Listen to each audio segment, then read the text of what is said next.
Hello everyone, आज चाहिँ मैले मेरो हजुरआमाको चाहिँ कपाल काट्दिन लागेको। यसले हे यो चाहिँ मैले दराजबाट किनेको है, जम्मा 250 कि 300 त्यस्तै कतिमा किनेको।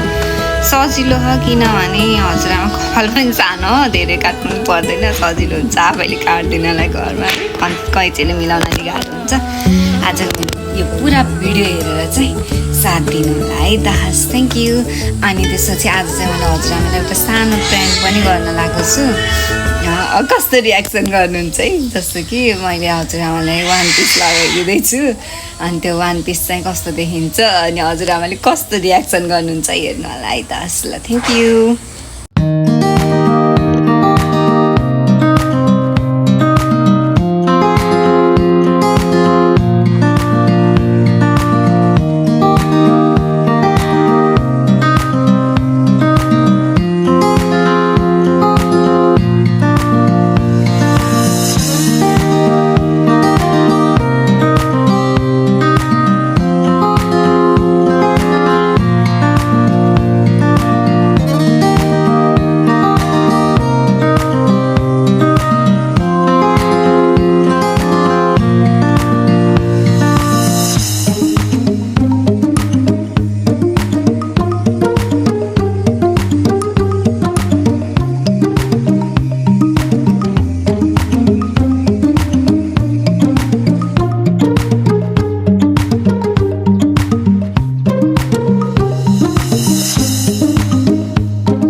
के भयो हजुरआमा?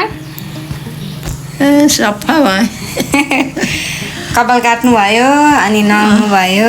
अब हामीलाई हेर्नै हाम्रो लुक्स कस्तो हुन्छ है हजुरआमा।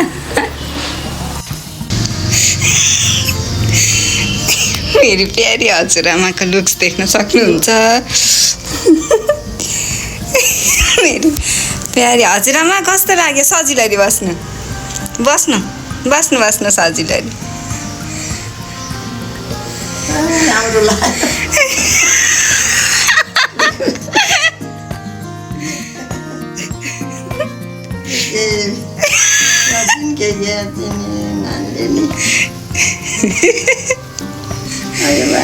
दादा कस्तो राम्रो देखियो हजुरआमा? हजुरलाई राम्री देखिएछ, राम्री देखिनु भएको छ। देख्नु भयो? देखेँ। कस्तो देख्नु भएछ? राम्री। 16 वर्ष लरक्क वाला जवान भयो नि त हजुरआमा। एकचोटि उभिएर ल हेर्नु। देखेँ। देख्नु भयो नि त चटक्क परेर। ल मलाई के गर्छिन् भनेर रिसाउनु भएको त छैन? रिसाइँदैन किन रिसाउने।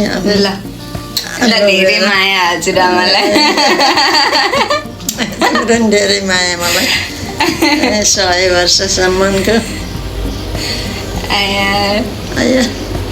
जस्तै निरोगी भएर बाँच्न पाऊँ हजुरआमा, त्यही हो त नि। हिँड्दा ठिक नलाग्यो, नुहाउँदा केही नगरौँ, तिम्रो मनले जे चिताहा त्यो पुगोस्, तिमीलाई रोग नलागोस्, तिम्रो मनले चिताएको पुगोस् है बा। हजुरआमा हजुरलाई पनि हजुरलाई सहज होस्, सजिलरी हजुरलाई खुसी बनाएर राख्न पाऊँ हजुरआमा, त्यही छ मलाई पनि है। ल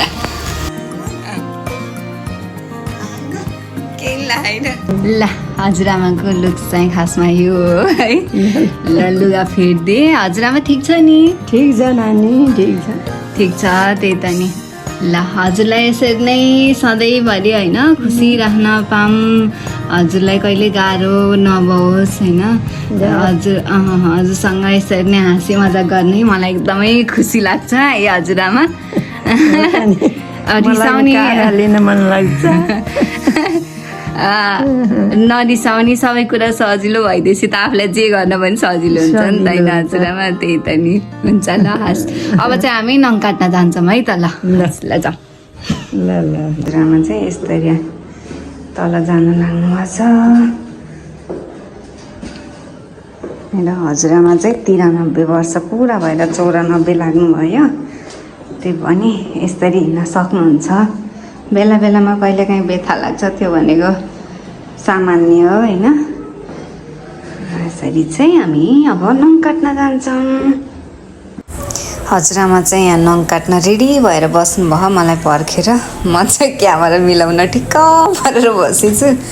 क्यामेरा मिलाएर बसिसकेँ अनि त्यसपछि अब नङ काट्न सुरु गरेँ। अनि हामी वल्लो घर पल्लो घरको कुरा गर्दै बस्दै गरेको थियौँ। अनि त्यसपछि हजुरआमासँग यसरी समय बिताउन, हजुरआमालाई ख्याल राख्न मलाई एकदमै खुसी लाग्छ, एकदम आनन्द लाग्छ है। यो मेरो लागि एकदम धेरै के भन्छ खुसीको कुरा हो र म भाग्यमानी पनि ठान्छु है। हजुरआमासँग समय यसरी बिताउन पाउँदा, हजुरआमाको आशीर्वाद होइन मैले सधैँ पाइरहेको हुन्छु। त्यो कुराले चाहिँ मलाई एकदमै राम्रो फिल हुन्छ है। त्यही हो।